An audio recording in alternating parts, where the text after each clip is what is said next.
Good afternoon, Haku. My name is Julie Tumamait-Stenslie.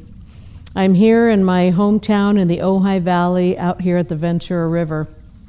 This is a place where I grew up as a child. We moved into Ojai in the city when I was 8. So this is my playground.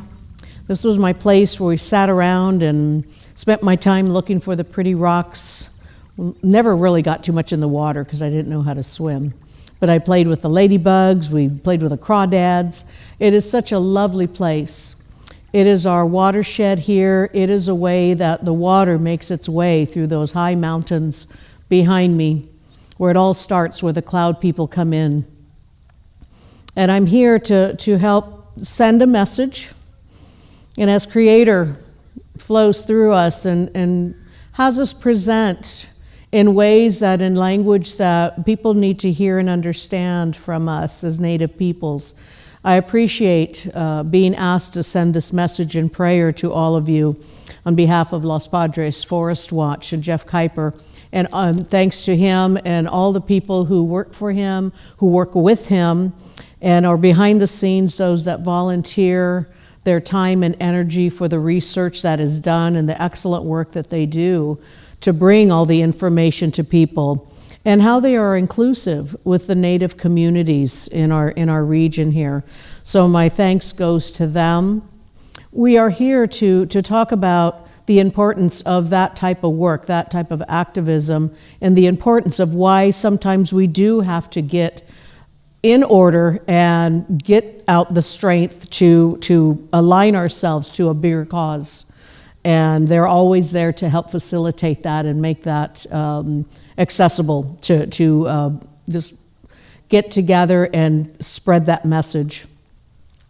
As we move as Native peoples in our area, we need that help. We need that help not only from organizations like that, but from individuals, people like you who are listening to this, and the strength that you have and the numbers of people that you can reach out to. So there's many ways in which people can help Forest Watch. And so Creator, I ask at this time in this beautiful, it's June and here we are with the clouds, I love it. Don't ever disk the weather. It's gonna be hot enough.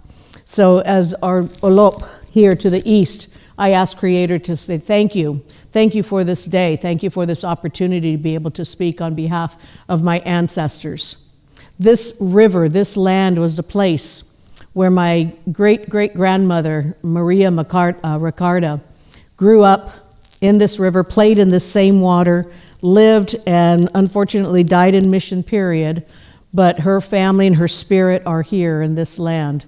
I'm so appreciative of that, for people to know where we come from and look at our landscape and understand the importance of this. So I thank you in this transition as we're moving from spring to summer.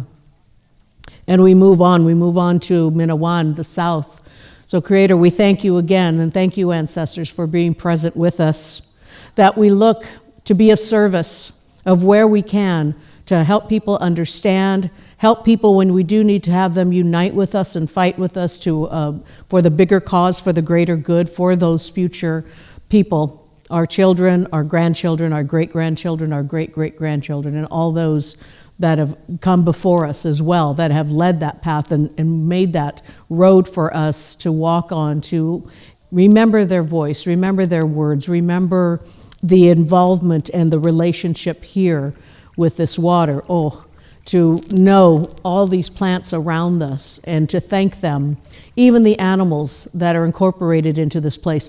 As we move into this place of summer, Creator, help people understand that we are coming into their home. I wouldn't come into your home and start going through your refrigerator and feed myself. I wouldn't go into your bathroom or in your pool and start taking a shower or swimming in there. I would ask permission or be invited. Remember, there are so many people. When the heat comes in, we're in a drought. Our poor bears, our mountain lions, and all of our four-leggeds, and even those smaller animals are all looking for food and water. We want to keep them here. We want to keep them in the landscape. We don't want them into our cities and into our neighborhoods. Because why? Because they'll get killed. They'll die. So we protect that. And we don't want to crowd these places. You know, this work that we're doing as Native peoples, the work that Forest Watch is doing, is to remind people of the beauty of our natural world, of our Mother Earth, Utash. So we remind ourselves, too, to keep spreading that message, that we protect all life. All life is sacred. And in this space, in this here, our oldest people, our oldest time, our beginnings of time, are out there in our Channel Islands, across Grandmother Ocean. And as we spread out into this landscape, we thank you, ancestors. Hear our prayer. To the west, Watoko. Ancestors, again, we remind you to keep with us, stay with us, remind us of that language, of that strength and that perseverance that is going to be needed, and it has been needed more now than ever, that we walk in this way of strength, of courage, and of truth, so that we can not be afraid to say, I don't know. It is not our fault we do not know some things of our culture. Unfortunately, we will find some things, but Creator, ancestors, help us. Help us so that we can strengthen the bond with our environment, with our spirit guides, with the ancestors of this land and of our communities, so we can teach our children, so they grow up to be strong and pliable and have variety, and to be able to speak out and not be afraid, as some of us in the beginning were afraid to come out and speak. So we call for that strength, ancestors. We thank you. To the north, Minwalash, cloud people, thank you. Woya, woya.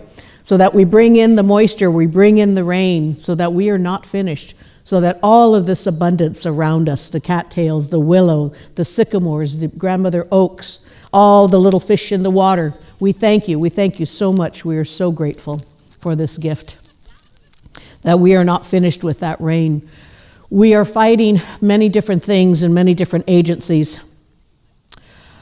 I work with a lot of agencies, and I see that the Los Padres National Forest, they do a lot of good work.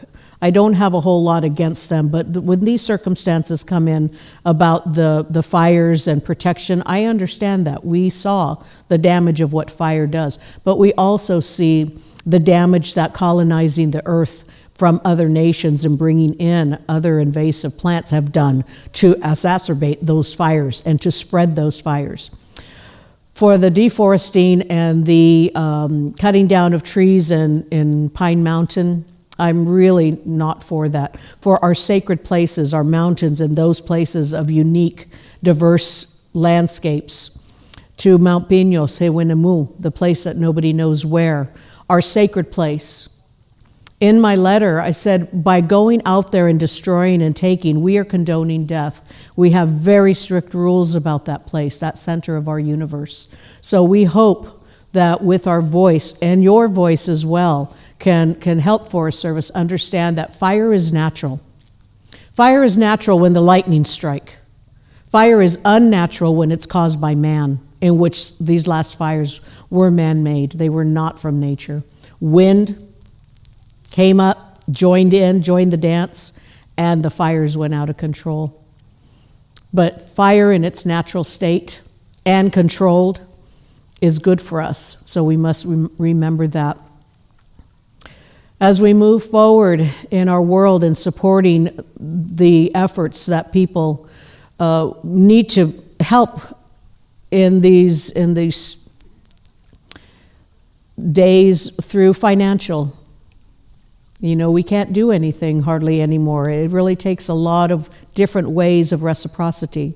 So my reciprocity here today is giving my time to Forest Watch to talk to you today in this way, and just reminding you that we are still here, and anything that we can do more to help the struggle and the work that needs to be done, we are here. So with that, I thank you. Woyo, Goyo, Kiwanan, goodbye for now.